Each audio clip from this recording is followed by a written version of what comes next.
To save face, my fiancée slapped me hard in front of everyone. That day, I deleted all of her contact information. Everyone was in disbelief. I grew up with Jiang Huangsu. From age 6 to 24, I followed her like a shadow for 18 long years. The day I was leaving the country, she stopped me, her voice holding a confusion I'd never heard before. "Why, just because I hit you?" I looked her straight in the eye and said, word by word, "Yes, just because you hit me." When that slap landed, my world suddenly went silent. The palm of Jiang Huangsu's hand carried a sharp gust of wind. A dull thud.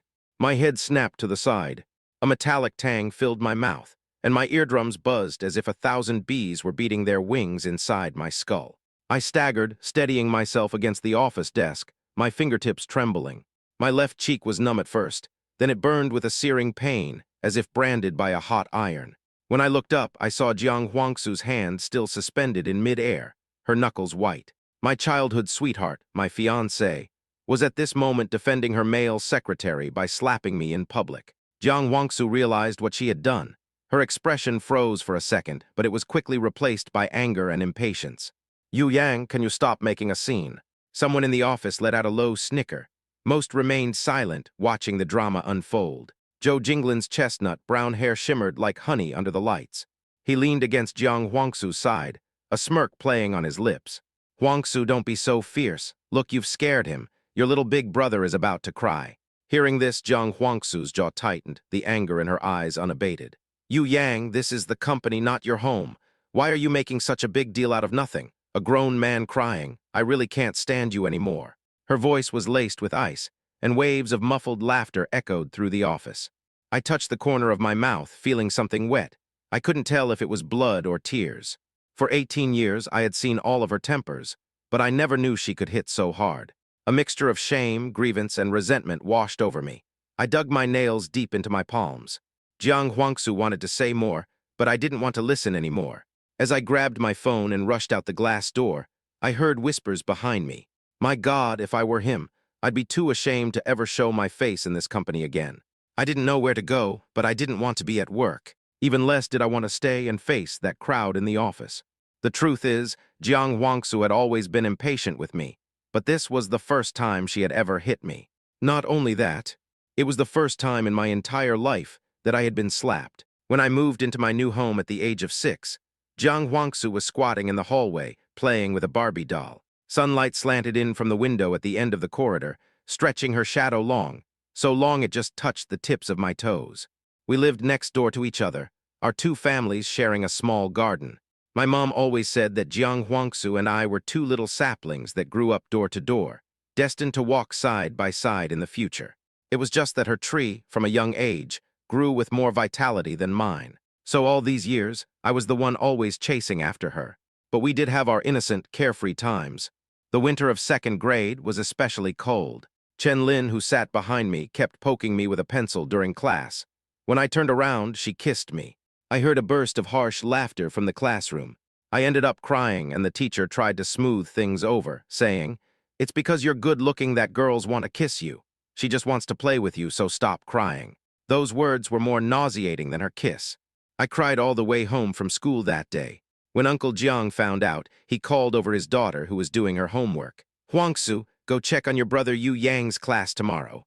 The next day, during the morning exercises, the scene of Jiang Huangsu kicking open the back door of our classroom was etched in my memory for 15 years.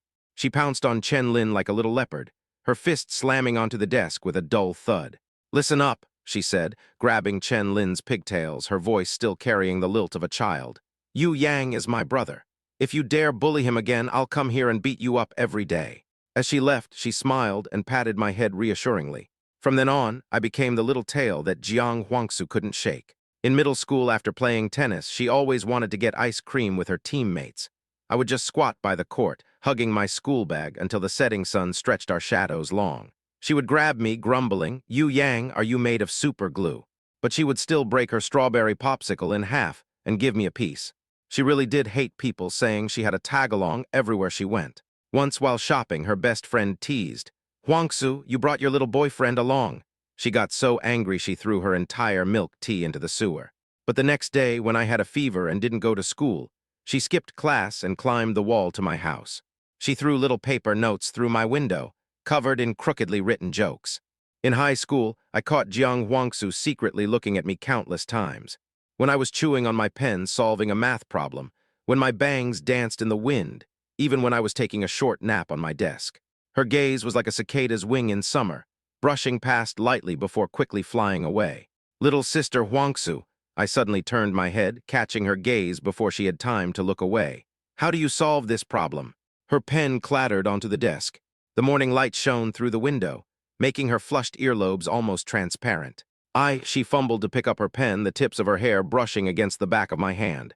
You just substitute this X into. Her voice grew quieter and quieter, eventually turning into a vague mumble. I rested my chin on my hand and watched her. So the little girl who wouldn't even blink when fighting for me could also blush just from me getting close. Outside the window, magnolia petals fell onto her open textbook. The night our parents proposed an arranged marriage, she dragged me into the fire escape. The voice-activated light flickered on and off. Her palms were sweaty, but she gripped my fingers so tightly it hurt. Think it through, she said, her throat tight. We're still young. What if we meet someone better in the future? I stood on my toes and covered her lips. Little sister Huangsu is the best person in the world. She trembled all over, then suddenly pinned me against the wall and kissed me. In the darkness, I felt the scar on the back of her neck. She got it in 8th grade, shielding me from a falling object. The moonlight that night filtered through the iron bars, dappling our bodies. It made me mistakenly believe we were in love. After graduating from university, I joined the Jiang group and became Jiang Huangsu's subordinate. Just as we were about to get engaged, Zhou Jinglin appeared. He was a new intern at the company, and also Jiang Huangsu's secretary. On his first day, he brought coffee for every colleague, saying with a wide grin, "I'll be counting on all you pros for your guidance from now on tilde." The coffee stopped abruptly when it reached my desk. "Oh my God," he covered his mouth and giggled. "There are still guys who use Hello Kitty thermal mugs, how girly." Seeing that I didn't say anything, he blinked. "Oh, I'm sorry, I'm just the type to speak my mind. I didn't mean to say you're gay or anything tilde, but big brother, how old are you? Still so young at heart." I thought men in the workplace were all mature and rational with great taste. The gazes of the entire office focused on me like spotlights. My cartoon-themed keyboard, my anime figurines, even the dust-proof stickers of various anime characters on my monitor frame. These things that Jiang Huangsu used to laughingly call my treasures were now being judged under everyone's scrutiny. In that moment, my ears buzzed, as if someone had poured an entire can of sulfuric acid into my skull. It was the first time I had been maliciously ridiculed in public. The shame was unbearable. "Ha ha ha, sorry, I'm just a bit blunt tilde," he tilted his head, tapping on the My Melody coaster on my desk. "You're not going to get upset over a little joke, are you, big bro?" My knuckles, gripping my sleeves, turned white. "That's enough." Jiang Wangsu's voice came from behind me. When I turned, I saw her lips were already curved into a dangerous arc. Sunlight poured in from the floor-to-ceiling window behind her, gilding her silhouette. For a moment, she looked just like the girl from middle school who fought for me. Zhou Jinglin looked at me, displeased. "I was just joking with Big Brother tilde President Jiang. You're not going to police this too, are you tilde? The office is not a place for you to chat, Secretary Zhou. If you want to chat, I suggest you resign and chat all you want." Eventually, Zhou Jinglin returned to his desk, unwillingly. I don't know when Jiang Huangsu and Zhou Jinglin became so close. Suddenly one day, the lunch our nanny sent from home became a meal for 3. "There isn't a single dish I like today." My voice trembled. Jiang Huangsu didn't even look up from her report. "We're having light fare today." Jinglin said eating light occasionally is good for cleansing the system. Zhou Jinglin sat down next to me with his coffee. "Sorry, big brother tilde." I looked at him. He raised an eyebrow, a playful smile on his lips. "I forgot you don't eat light fare, but it really is healthier. You should eat more of it too, big brother. You're wearing XXL now, right? Not like me." He deliberately left the sentence unfinished, but his upturned lips completed the thought. "You really like calling people big brother." My voice was soft. "But my parents only have one son, and besides, aren't you a month older than me?" The office fell deathly silent. Zhou Jinglin's expression looked as if he'd been slapped. His eyes, enhanced by contact lenses, twitched involuntarily. Jiang Huangsu finally put down her file, but she was frowning at me. "Yu Yang, that's going too far." The girl who once got into a fight because someone called me delicate was now accusing me of going too far for another man. "I'm going too far, or am I interrupting you too?" I sneered and turned to leave. Jiang Huangsu reflexively wrapped her arms around me, just like she did in 8th grade when I was cornered in an alley by some thugs. But this time, her embrace was tainted with an unfamiliar men's cologne, and her words of compromise were tinged with impatience. All right, I'll have the nanny make Chinese food tomorrow. Don't be angry, okay? Joe Jinglin's face instantly darkened. From the next day on, Joe Jinglin's targeting of me intensified. I came to work with a bag that had a minion's keychain on it. He immediately covered his mouth in an exaggerated gesture, his voice an octave higher. Wow, you're a grown man and you still like minions. Yu Yang, your taste is really something else. Who among us young people still likes this stuff? We're all buying Labubu, you country bumpkin. A few female colleagues around him joined in the laughter. At lunch, I wiped my disposable chopsticks with a wet wipe. He immediately nudged the girl next to him with his elbow and mimicked me in a high-pitched voice. Oh my Tilda, the chopsticks must be sanitized. Is this a Disney princess on the run? Several girls immediately made funny faces in response, as if it were the most hilarious thing in the world. During the company's annual desk rearrangement, I was moving my monitor, my arms aching.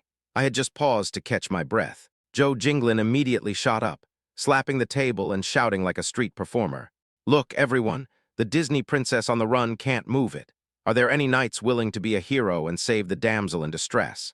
He and his group of friends laughed until they were bent over.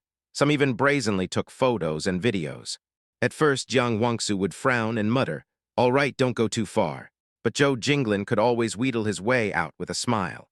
"Oh, come on, it's just a joke. Yu Yang is always so serious. I'm just trying to help him be a little more Jiang Huangsu was silent for a moment, then actually nodded in agreement. He is a bit of an eye. Are all men so delicate these days? Joe Jinglin immediately laughed and tapped her on the head. Hey, don't paint everyone with the same brush. I'm not like that. Jiang Huangsu smiled, her eyes filled with admiration and indulgence. My heart felt like it had been squeezed violently. Yes, Jiang Huangsu had always thought I was delicate, overly sensitive, and introverted. In her eyes, liking anime was childish. Being clean was obsessive, and being quiet was introverted. But these were all things she had once indulged. Until that day, when I finally exploded. That spring festival, my parents and I went on vacation to Sanya. The sea breeze was gentle, the sun was warm, and I had a great time. So when I came back, my skin was tanned to a honey color. Usually, when I got a tan, it would fade back to my normal complexion after staying indoors for half a month, so I didn't think much of it. But on my first day back at work, I walked into the office wearing a pink down jacket, and Joe Jinglin's gaze coiled around me like a venomous snake. "Oh my God," he suddenly shrieked, covering his mouth dramatically. "Yu Yang, you're so dark and you still dare to wear pink." His laughter was sharp and piercing, like nails on a chalkboard. "Ha ha ha ha, I'm dying. You don't look like a Disney princess now, do you? What Disney princess is as dark as you?" After saying that, he turned and winked at a colleague next to him. "Look at him, he looks like the ugly duckling now." Several colleagues couldn't help but chuckle. I froze on the spot, blood rushing to my head. And Jiang Huangsu, standing right next to him, glanced at me, the corners of her lips twitching upwards. In that moment, I heard something shatter. Maybe it was the 18 years of our childhood friendship, or maybe it was the love I had for her as my fiancée. I picked up the coffee on my desk and threw it hard in Joe Jinglin's face. Joe Jinglin screamed. His makeup instantly smudged, and the coffee streamed down his cheeks like 2 black tear tracks. "Cough, cough, Yu Yang, are you crazy?" He sputtered, wiping his face pathetically, his mascara a clumpy mess. I sneered, mimicking his usual tone. "Wow, so you're a man who wears no makeup to work every day? Eyelid tape, false eyelashes, lipstick. I think you're more exquisite than any woman in this company. How dare you call yourself a man? How dare you make fun of me for being dark?" Several colleagues rushed over to restrain me. Jiang Huangsu snatched the cup from my hand, her eyes as cold as ice. "Yu Yang, apologize." I stared at her, my eyes burning, but my voice was unnaturally calm. "When he was humiliating me, you were smiling. Now I'm just telling the truth, and you want me to apologize." She frowned, as if scolding a misbehaving child. "Don't throw a tantrum. An argument is an argument, but throwing coffee at someone is wrong. You were wrong, and you should admit it." "Ha, kiss my ass." The air froze for a second. The next second, her palm slammed across my face. Smack! Through the ringing in my ears, I heard Joe Jinglin's triumphant sobs, the whispers of my colleagues, and the sound of 18 years of friendship being shattered by that single slap. I slowly raised my head and looked at the girl who had once fought for me. "Jiang Huangsu, you've really done it now," I said softly. We're done. The sound of me slamming the door on my way home triggered the voice-activated light in the entryway. I stormed into my room and started rummaging through everything like a madman. The Little Prince figurine on the top shelf, the anime figures she gave me on the cabinet, the faded movie ticket stubs in the drawer. Everything that bore Jiang Huangsu's mark was violently shoved into a cardboard box. Clink! A glass star jar fell from the bookshelf, shattering all over the floor. For my 18th birthday, Jiang Huangsu had stayed up all night folding 365 stars. Inside each one, she had written, "Jiang Huangsu likes Yu Yang." I stared at the glittering shards on the floor and suddenly laughed out loud. I picked up the heavy cardboard box, went outside, and threw it into the trash can, startling a few sparrows. After I was done, my parents still weren't home. I called my mom. "Mom," my voice was frighteningly calm, "cancel the marriage arrangement. Jiang Huangsu and I broke up." When my mom came home, I was holding an ice pack to my face. She took one look, gasped, and her well-manicured hands began to tremble. "Who did this?" I buried my head in her shoulder, smelling the familiar scent of her laundry detergent, and suddenly started sobbing like a child. Jiang Huangsu's indifference, Zhou Jinglin's mockery, the piercing stares in the office. All the grievances came pouring out. After hearing the whole story, my mother, who was always gentle and elegant, didn't even care about her image and stormed out the door. When Jiang Huangsu's mother opened the door, she was still wearing an apron, holding flowers she was about to arrange. "What's going on? Your daughter hit Yu Yang for an intern." My mother's voice was laced with ice. "Mrs. Jiang, I ask you to answer with a clear conscience. Has our Yu family ever wronged your Jiang family? My Yu Yang, since he was a child, I've never even laid a finger on him." Jiang Huangsu's mother's excuses came in fragments. "Huangsu definitely didn't mean to." My mom didn't want to hear it, cutting her off. "There's no need to say any more. The marriage between our two families is off." That night, my mom and I sat on the bay window, looking at the stars. The familiar scent of jasmine from her reminded me of when I had a fever as a child, and she stayed up all night watching over me just like this. "Mom," I buried my face in her shoulder, my voice muffled. "By being so willful, will this affect your business?" My mom gently combed through my hair. "It would be a lie to say there's no impact. But darling, these are not things you need to worry about. You just need to live every day happily. If the sky falls, you still have your dad." The next day, Jiang Huangsu's knocking was as urgent as a rainstorm pounding on the door. When I opened it, she was standing under the dim yellow light of the eaves, her chest heaving, clutching the rain-soaked cardboard box. "Yu Yang," her voice was hoarse. "What crazy fit are you throwing now?"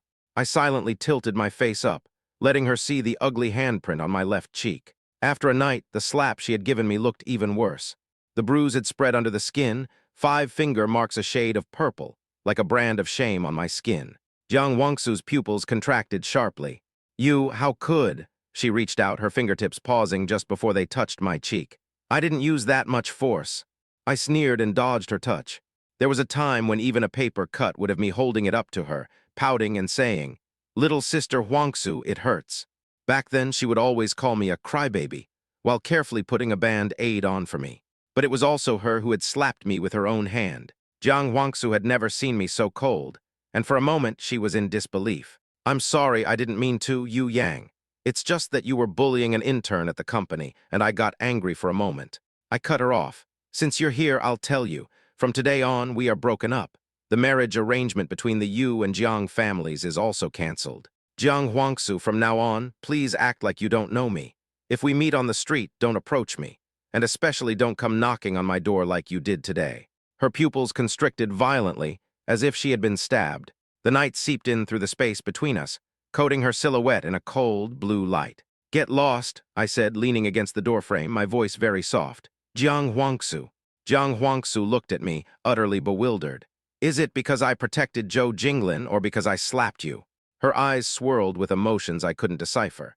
"Yu Yang, when did you, a man, become so petty? It was just one slap. If you want, you can hit me back." "Jiang Huangsu," I slowly pried her fingers from the doorframe, "it's not about the slap. It's that you chose to side with the person who was bullying me, and I don't want you anymore." The voice-activated light in the hallway suddenly went out. In the moment before darkness swallowed us, the last thing I saw was the redness of her eyes. It overlapped with the image of the girl who had been injured fighting for me all those years ago, yet smiled and said it didn't hurt. Jiang Huangsu stood frozen. The cardboard box fell to the ground with a thud. A glass star rolled out, refracting a broken light. The expression on her face was frozen, as if she didn't recognize the person standing before her.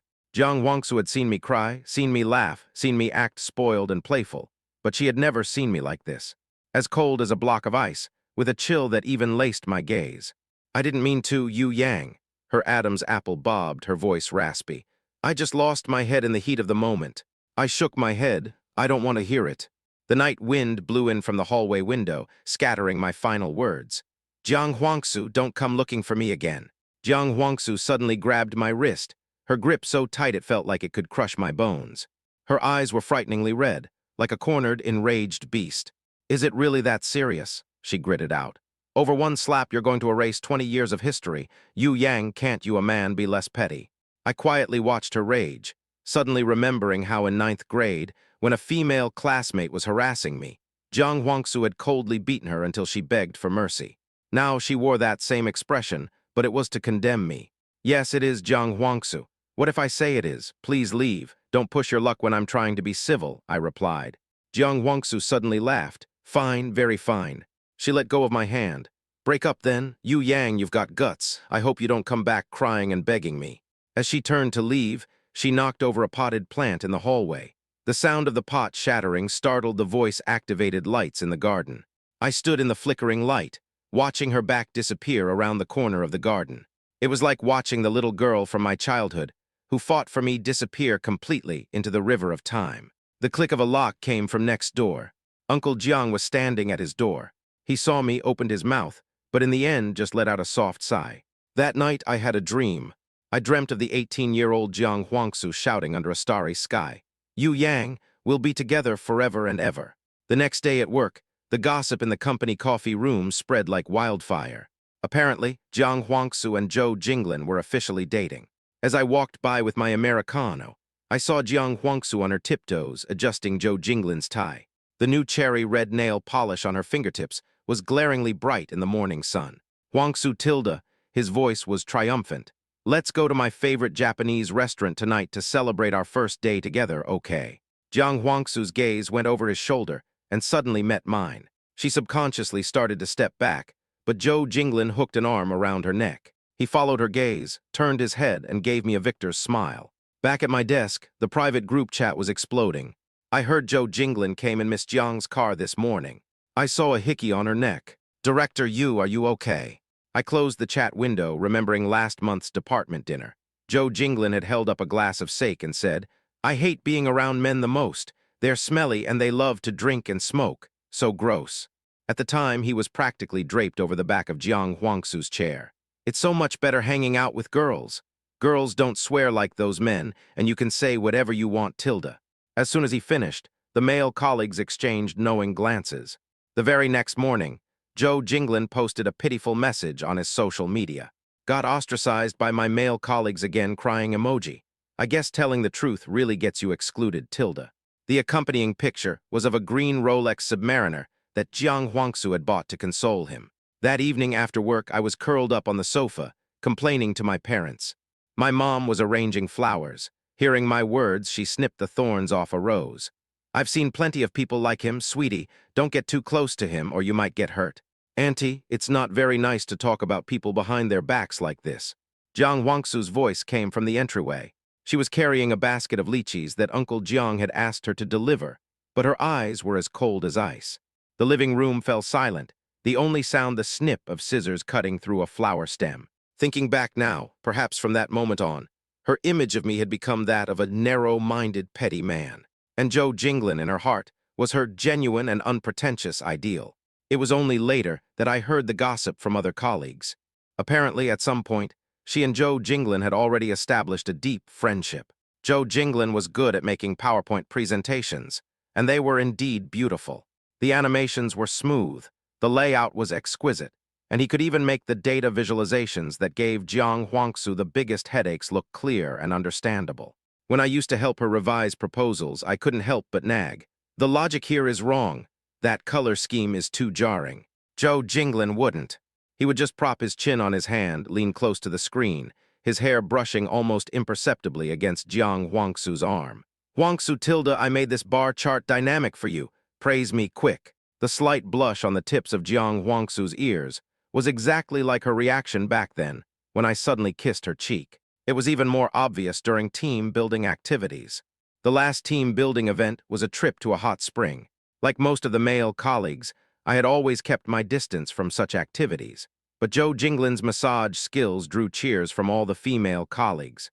Jiang Huangsu's friends slung their arms around her shoulders, teasing, "See, Jinglin is a team player, so much better than that delicate flower of yours." I also accidentally saw their private messages. Zhou Jinglin sent an exaggerated crying emoji. "Need comfort. Director Yu was mean to me again today, QAQ." Jiang Huangsu replied, "Ignore him, he's always like that. Next time tell him to see a psychiatrist." Once, after a department meeting, Zhou Jinglin openly leaned against Jiang Huangsu's chest, twirling a strand of her hair around his finger.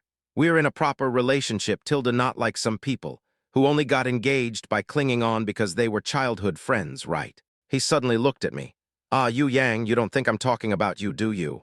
Jiang Huangsu didn't push him away. She just looked at me with a strange expression, as if scrutinizing someone she despised. In that moment, I finally understood. A childhood sweetheart is no match for a new flame. 18 years of companionship lost to 3 months of infatuation. Someone secretly glanced at me, their eyes filled with a mixture of pity and curiosity. After all, the whole company knew that Director Yu, who once only smiled for Jiang Huangsu, had now become the backdrop for her new romance. I didn't say anything. I just went back to my desk and lowered my head to revise a report. Jiang Huangsu's cold snort came from the doorway of the conference room. I never looked up, but I could feel her gaze on me like an unextinguished cigarette butt burning the top of my head. Later, their public displays of affection became more and more intense. Jiang Huangsu put a strawberry-themed hair tie on Zhou Jinglin's wrist. The pink elastic dug into his tan skin, like some kind of ownership mark. The sound of panting kisses could occasionally be heard from the fire escape. One time, a cleaning lady walked in on them, and it became known throughout the building. He would always be holding Jiang Huangsu's arm when they left work, and she would indulge him with a smile. It was strange. The scenes that once made my heart tremble now looked like a poorly acted soap opera. Until one evening, Jiang Huangsu cornered me in the parking garage. She smelled of Zhou Jinglin's usual cologne, but her expression was complex and unfamiliar. "Yu Yang," her voice was hoarse. "Let's get back together." I sneered and refused outright. Jiang Huangsu's fingers clamped around my wrist like iron pliers, her palm scorching hot, the force almost enough to crush my bones. Her breathing was heavy, the bitter scent of coffee washing over my face, but her eyes were like those of a cornered animal on the verge of collapse. "Yu Yang," her Adam's apple bobbed, her voice suddenly softening. "I was wrong. I was only with Zhou Jinglin to make you angry. Let's get back together, okay? If you agree, I'll break up with him immediately." I laughed. What did Jiang Huangsu take me for? A backup she could summon at will. I yanked my hand back. Jiang Huangsu listened carefully. The elevator dinged open, and Zhou Jinglin rushed out, his face pale. When he saw us struggling, tears instantly streamed down his face. "Huangsu, someone went to my university and said I was a homewrecker. The school is going to revoke my diploma." Jiang Huangsu's expression froze. She let go of me and turned to steady him, but he violently shoved her away. "Are you satisfied now, Director Yu?"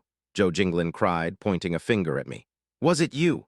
Are you jealous that Huangsu and I are together, so you went to my school to cause trouble? Now I can't graduate. Are you finally happy?" Jiang Huangsu's hand clamped onto my wrist like a branding iron. I could even feel my pulse throbbing against her palm. Her gaze was terrifyingly dark, as if she wanted to swallow me whole. "Why, Yu Yang, was it really you? I didn't do it, believe it or not." "Yu Yang," her voice was a raw rasp. "When did you become so vicious?" I kicked her hard in the knee, my leather shoe leaving a gray mark on her designer dress. "I said I didn't do it, and get off me, don't touch me."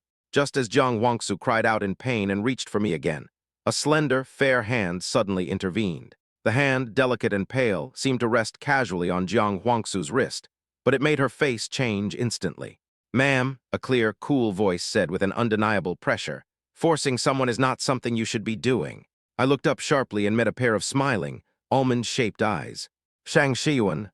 She was a legend at our law school, a venomous-tongued debater who could argue her opponents into silence. "Senior," I stood there stunned.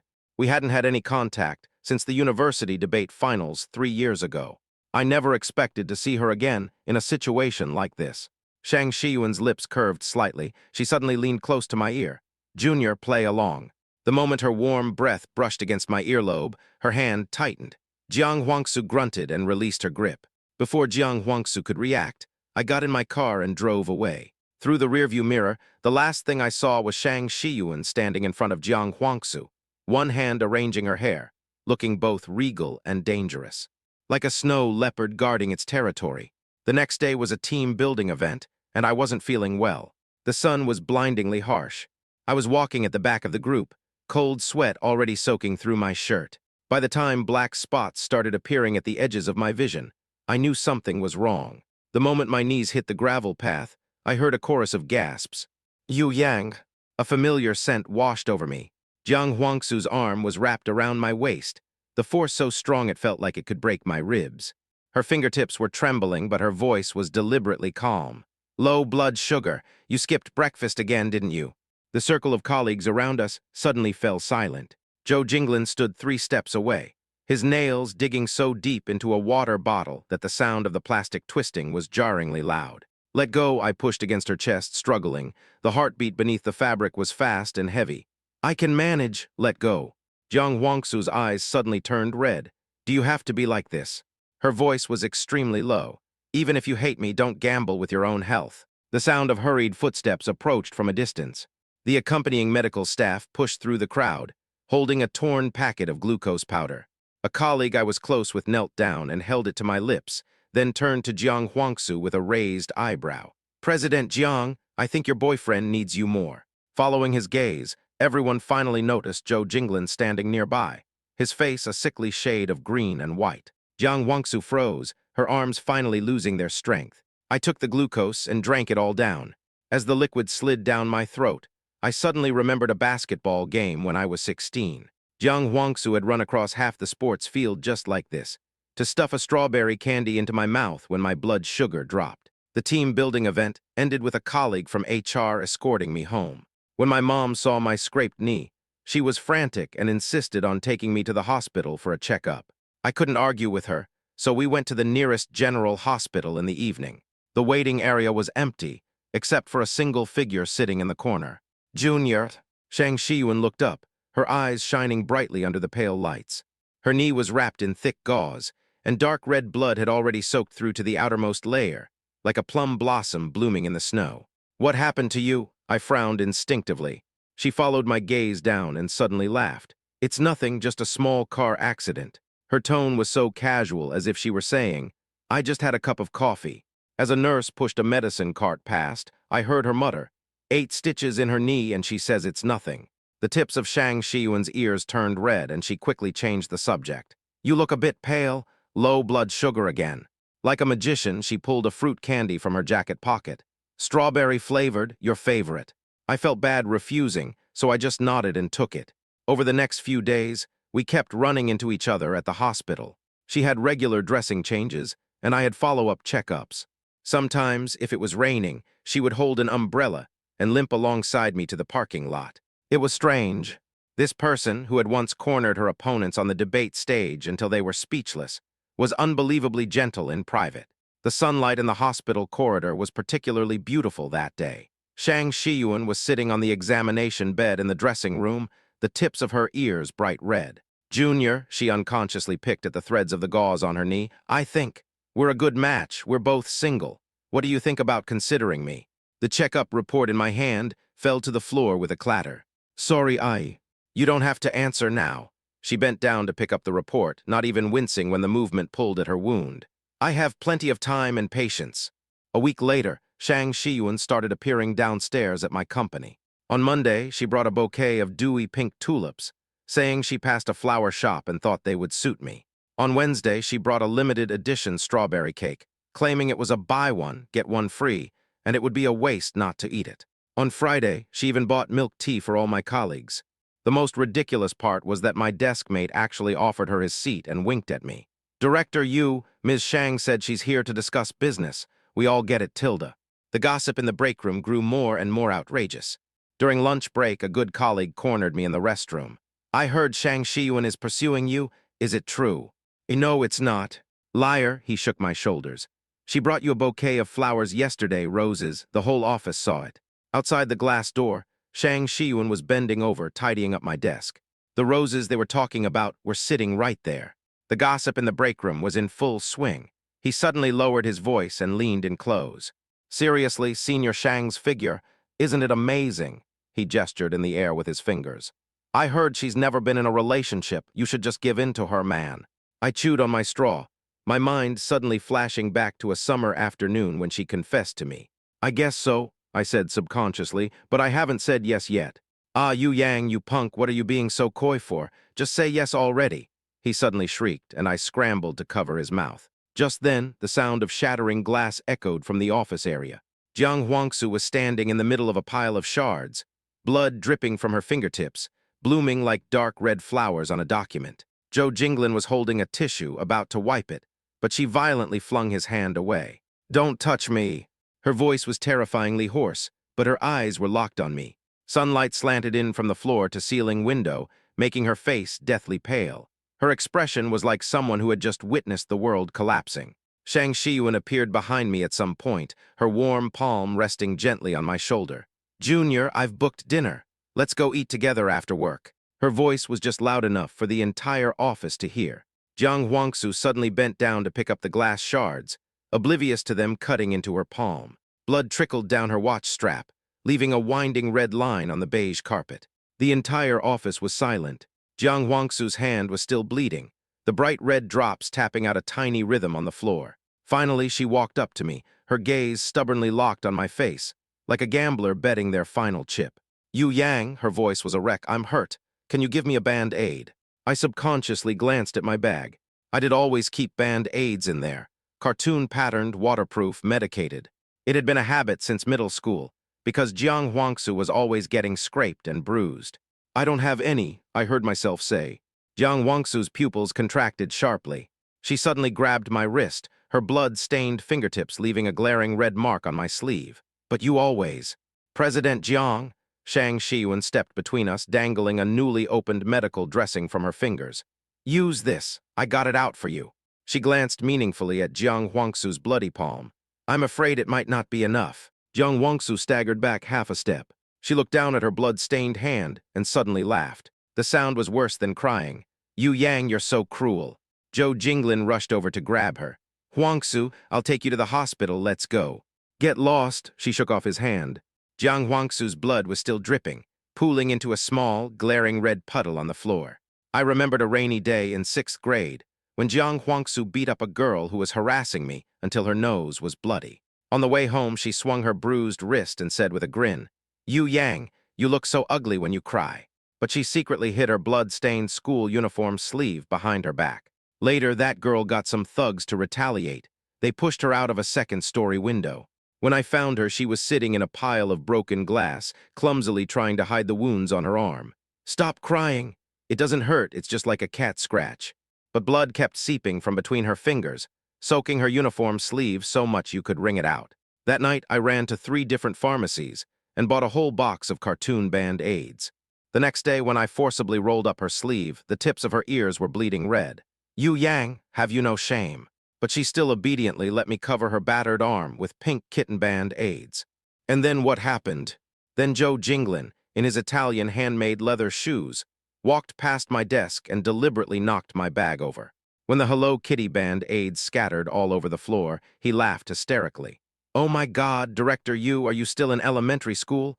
Why are you still using such childish things?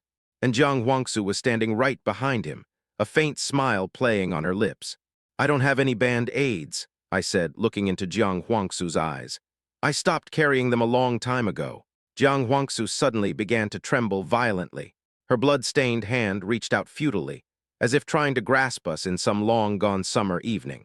Back then, I was on my tiptoes, putting a band-aid on for her, while she looked down at the whorl of hair on my head and smiled. You Yang, when will you little crybaby, ever grow up? I looked away from her, my eyes downcast. Jiang Huangsu's hand hung in mid-air, blood dripping from her fingertips, splashing into a small red flower on the floor. She suddenly smiled, a smile as fragile as a crack in ice.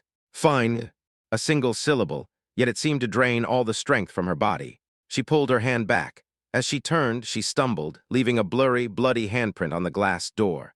Joe Jinglin rushed to support her, but she gently pushed him away. I watched her back disappear into the elevator, suddenly remembering that day when she was 16.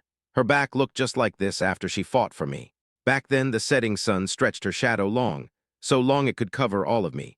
But now the lights cast her shadow on the wall, as thin as a piece of paper, as if a gust of wind could tear it apart. Shang Shiyuan silently handed me a wet wipe. Only then did I realize that my nails had, at some point, dug deep into my palm. One day after a meeting, Joe Jinglin locked the door from the inside, cornering me in the break room. "Yu Yang," his nails dug into his palm, "are you doing this on purpose?" I slowly stirred my coffee, the foam swirling into a small vortex at the rim of the cup. "I don't understand what you're talking about." Joe Jinglin suddenly grabbed the sugar jar and threw it against the wall. Glass shards scattered near my feet. "Stop pretending." His chest heaved. "Seeing Wangsu lose her appetite over you, are you laughing under your covers at night?" I put down my cup. The ceramic bottom made a crisp clink against the marble countertop. "Mr. Joe," I looked directly into his bloodshot eyes, "you've got two things wrong. First," I said slowly, "she and I broke up a long time ago. The marriage arrangement between our families has been canceled. I have no relationship with her. Second," I turned on the faucet to rinse my cup, the sound of the water drowning out his heavy breathing, "I don't want to know about her current situation. Please don't bother me with her problems again." Shaking the water from the cup, I pushed past his rigid body. As the lock turned, his hysterical scream came from behind me. "You must be so proud of yourself." "Not at all," I said, giving him one last look. "Yu Yang know when to let go. She's just a woman. If you want her, you can have her." The fluorescent lights of the break room cast a cold glow on Joe Jinglin's face.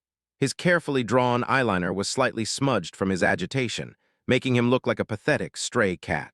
"You think you're so great," his voice was shrill. "You're just taking advantage of the fact that she can't forget you."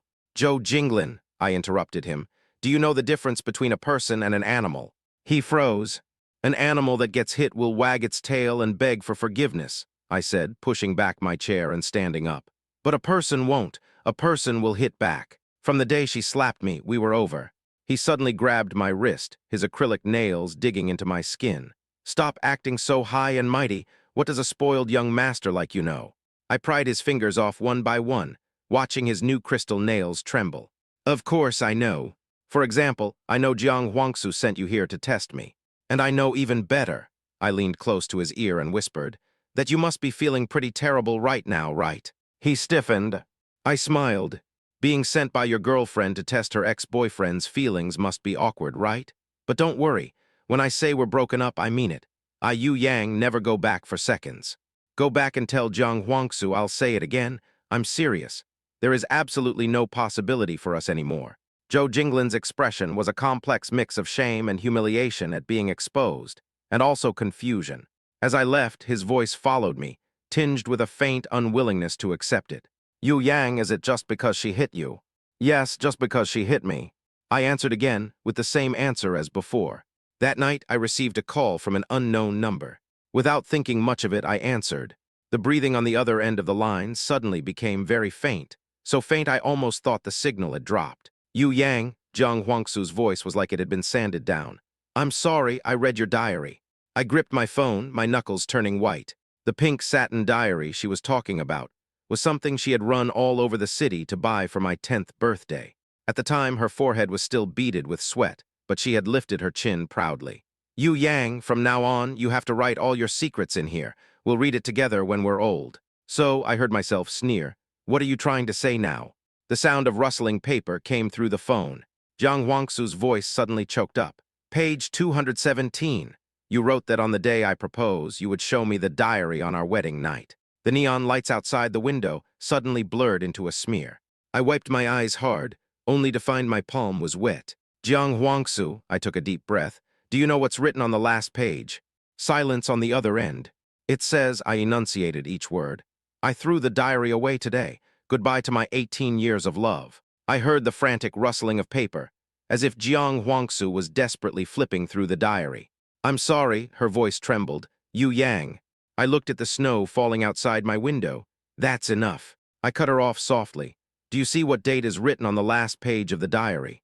The other end of the line went silent. "It was the day you slapped me in public." I said coldly. Jiang Huangsu, everything you're saying now is meaningless to me. And don't call me again, don't look for me again. Jiang Huangsu, a good ex should be like they're dead. I hung up the phone. On my 24th birthday, my parents wanted to throw a party for me and have me invite my friends.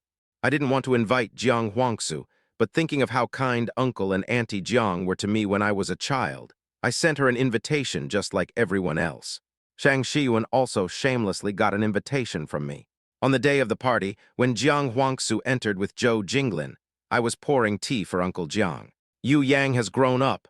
Uncle Jiang patted my hand, but his gaze flickered towards the entrance. That brat doesn't deserve you. Uncle, let's not talk about that. I smiled and refilled his cup. Have some tea. The tea today is quite good. The birthday party was a success. As it was ending, I went out to the terrace alone to get some fresh air. The breeze on the terrace carried the chill of early autumn. Then I heard footsteps behind me. Yu Yang. Jiang Huangsu's voice was a wreck. Her suit was wrinkled, her tie askew, and she reeked of alcohol. I don't understand why we became like this. She suddenly grabbed my wrist. We were about to get married. We were walking towards happiness together. The night wind suddenly turned biting cold. So you're blaming me? I laughed softly. Blaming me for not forgiving you for one slap. Her pupils constricted, as if stung by my mockery. But why should I forgive you? Besides, that night at the bar, a sarcastic smile touched my lips. I heard everything. Jiang Huangsu staggered backward, as if her spine had been removed. I heard your bet. I smoothed my sleeves. Too bad you bet on the wrong outcome. Jiang Huangsu, a bet's a bet. You have to accept your loss. I turned and walked back towards the bright lights. Don't make me look down on you. The bar that day was hazy with smoke, and the smell of alcohol and cigarettes made my eyes water. I had just reached the outside of their private room when I heard Jiang Huangsu's friends cheering. Miss Jiang, you're amazing, keeping the young master of the Yu family on a string for so many years. Aren't you afraid he'll really dump you this time? Jiang Huangsu leaned back lazily, a playful smile on her lips. Him? A little coaxing and he'll be fine. After all these years, don't I know him? Zhou Jinglin suddenly leaned in intimately, his chestnut curls brushing her shoulder. If you ask me, men like Director Yu are the easiest to handle. Tilda. His red lips curved upwards. Believe it or not, even if you slap him in public, as long as you coax him a little afterward, he'll come running back like a lapdog, wagging his tail, begging you not to leave him. I know men like him, the ones who are slaves to love the best. Everyone hooted, saying there was no way. Zhou Jinglin egged her on. Why don't you give it a try, little sister Huangsu? Amidst the neon lights and raucous laughter, Jiang Huangsu tilted her head back and downed her beer. All right, I'll try, she said, wiping the foam from her lips, her smile careless. 18 years of childhood friendship was nothing more than a bet at a drinking table. In that moment, the bitter liquor seemed to seep into my chest. On the terrace, Jiang Huangsu's face was as pale as paper. You heard, she stumbled forward, trying to grab my hand. Yu Yang, I was drunk that day. It was just a joke at the table, you can't take it seriously. A joke not to be taken seriously. I took a step back, the night wind scattering the last embers of warmth from my clothes. But the next day, you really did try it. I didn't. Jiang Huangsu, I touched my face, don't deny it, it's pathetic, you know that. She froze. I looked at her and said softly, didn't you always say that talking bad about people behind their backs is a terrible thing to do? Look at yourself. Are you any better? A woman who makes bets about her fiancé behind his back is truly classless. In an instant, all the color drained from Jiang Huangsu's face. The moonlight illuminated Jiang Huangsu's bleak smile. She opened her mouth, but in the end, her arms just fell limply to her sides. The wind billowed the sheer curtains on the terrace. Jiang Huangsu's suit jacket looked ashen in the moonlight, like a statue slowly eroding. Her lips trembled, but no sound came out. I was wrong.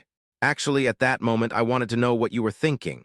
I took a step forward, my leather shoe crushing the shadow she cast on the ground. Did you think I would swallow my anger and forgive you? Or, just as Zhou Jinglin said, that all you had to do was coax me a little, and I would come back like a dog, wagging my tail? Jiang Huangsu's head snapped up, her eyes webbed with bloodshot veins. I looked her straight in the eye. But it doesn't matter. I don't care anymore. I don't care what kind of person you are or what you think. I don't care about any of it because I don't need to care about someone who has nothing to do with me. No, that's not it. She reached out to touch me, but froze when she saw the undisguised mockery on my face. See, I chuckled. Even now, you don't dare to admit that deep down you've always looked down on me. Jiang Huangsu's Adam's apple bobbed. If that day, if I hadn't hit you. It wouldn't have mattered. I cut her off. Jiang Huangsu, you wavered in this relationship, didn't you? For a moment you felt that marrying me would be a life you could see to the end, and it was boring. Then Zhou Jinglin appeared, and you found that being with him was exciting. He brought you a different kind of experience. It's normal, Jiang Huangsu.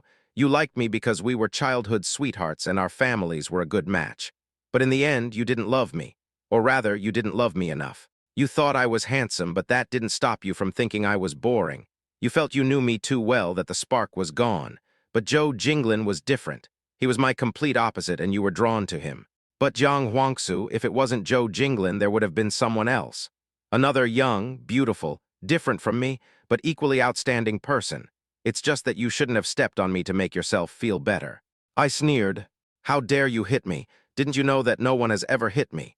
What are you, tell me, Jiang Huangsu? Why did you dare to hit me? Who gave you that confidence? Jiang Huangsu's expression was ashen and lost. I had hit upon the darkest, most hidden, most selfish desires in her heart, and she knew it. She had no strength left to argue. You Yang, did I lose you? Jiang Huangsu. I took one last look at the girl who had grown up with me. You didn't lose me. You lost yourself. As I turned, the glass door of the terrace reflected Jiang Huangsu's figure collapsing to her knees. The moonlight on the terrace was like a cold blade, pinning Jiang Huangsu's shadow to the ground. Her designer gown was still beautiful, but she looked as if her soul had been ripped out, leaving only an empty shell. You don't love me anymore. Her voice was so soft it was almost inaudible, as if asking a question to which she already knew the answer. I looked at her. This girl whom I had looked up to for my entire youth was now as fragile as a lost child. I never loved you. Jiang Huangsu's body swayed violently, as if struck by an invisible hammer. What did you say? I was in love with the little girl who would fight for me, I said calmly.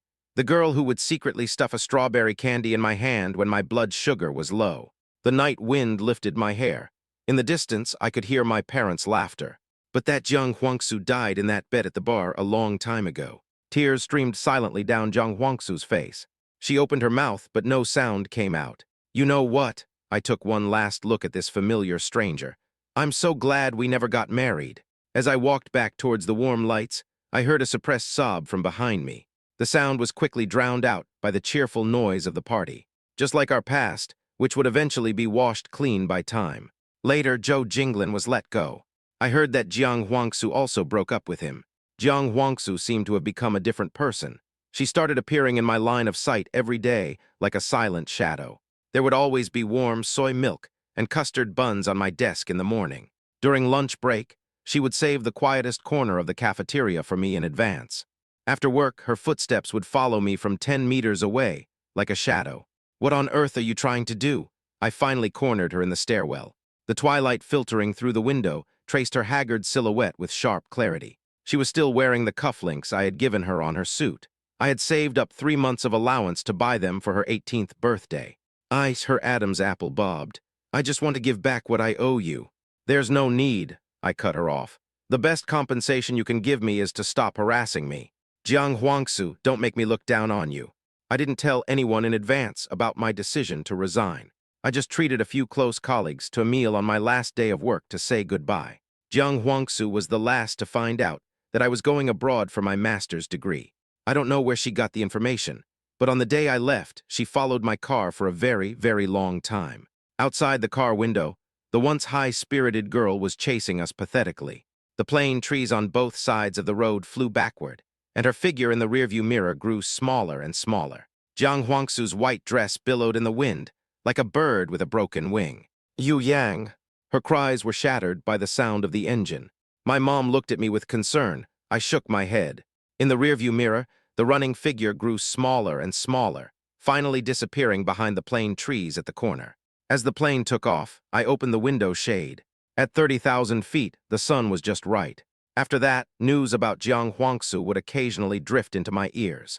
A friend said she had started drinking heavily and had caused trouble in bars several times. Another said she had become a new powerhouse in the business world, ruthless and cold at the negotiating table. And another said she changed boyfriends faster than she changed shirts. But I would always receive calls from an unknown number from China in the middle of the night. I didn't care. I just treated it all as seasoning for my afternoon coffee and went back to writing my thesis. One day, there was a sun shower in London. As I rushed into the classroom, I ran right into Shang Shiyuan's astonished face. Her eyes were gentle, and she was dressed in casual clothes. "Yu Yang, long time no see." She brushed the raindrops from the tips of my hair, her smile warmer than a sunset over the Thames. "Can I pursue you this time?" During the 2 years I was abroad, an anonymous package would arrive on my birthday every year. Sometimes it was the almond liqueur I had mentioned once on social media.